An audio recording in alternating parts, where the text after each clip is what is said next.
നമുക്ക് കുറച്ച് കോവയ്ക്ക പറിച്ചെടുത്ത് ഒന്ന് തോരൻ വയ്ക്കാം. നല്ല രുചിയുള്ള തോരൻ എങ്ങനെ ഉണ്ടാക്കുമെന്ന് നോക്കാം. കറിവേപ്പിലയും കൂടി ആയിക്കോട്ടെ. കുറച്ച് കാന്താരിമുളകും കൂടി ആകാം. ഞാൻ കുറച്ച് കോവയ്ക്ക പറിച്ച് വെച്ചിട്ടുണ്ട്. ഇത് മൊത്തം വേണ്ട, നമുക്ക് വലിയ കോവയ്ക്ക ഒരു 10 മതി. 10 എടുത്ത് നമുക്ക് ചെറുതായിട്ട് അരിഞ്ഞെടുക്കാം. ഓക്കെ, ഇതുപോലെ ചെറുതായിട്ട് അരിഞ്ഞെടുക്കണം. ഒരു 1/2 കപ്പ് തേങ്ങ, കുറച്ച് 5-6 കാന്താരിമുളക്, കറിവേപ്പില, സ്വല്പം മഞ്ഞൾ പൊടി, ഇതെല്ലാം കൂടി നമുക്കൊന്ന് അരയ്ക്കേണ്ട, ഒന്ന് ഒതുക്കിയെടുക്കാം മിക്സിയിലിട്ട്.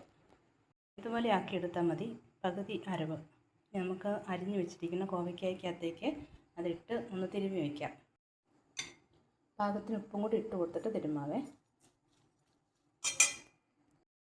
പാത്രം അടുപ്പ് വെച്ച് എണ്ണ ഒഴിച്ചിട്ടുണ്ട് കേട്ടോ. നമുക്ക് കടുകിടാം. കടുക് നന്നായിട്ട് പൊട്ടിക്കഴിയുമ്പോൾ ഒരു സവോളയും കറിവേപ്പിലയും കൂടി ചെറുതായിട്ട് അരിഞ്ഞത് എന്നിട്ട് കൊടുക്കാം. ഒന്ന് ചെറുതായിട്ട് ചെറുതായിട്ട് വഴറ്റിയെടുത്താൽ മതി. ഓക്കെ, ഇനി നമുക്ക് കോവയ്ക്ക നമ്മൾ അരിഞ്ഞ് തിരിഞ്ഞു വെച്ചിട്ടുണ്ട്, അതിട്ട് കൊടുക്കണം അതിനകത്തേക്ക്.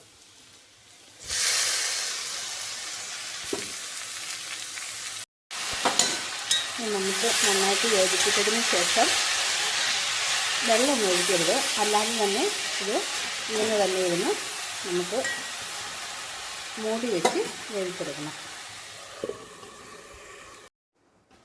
അതായത് 2-3 പ്രാവശ്യം ഇങ്ങനെ മൂടി തുറന്ന് ഒന്നുകൂടെ യോജിപ്പിച്ച് കൊടുക്കണം കേട്ടോ.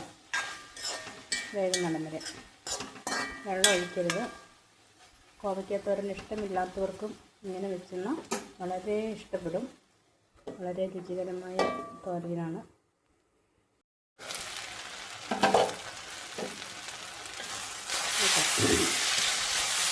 ഒരു പരിധിവരെ നമ്മുടെ കോവയ്ക്കത്തോരൻ റെഡി ആയിട്ടുണ്ട്. ഇനി നമുക്ക് തീ നിർത്തി വെച്ചിട്ട് ഒന്ന് മൂടി വെച്ചാൽ മതി.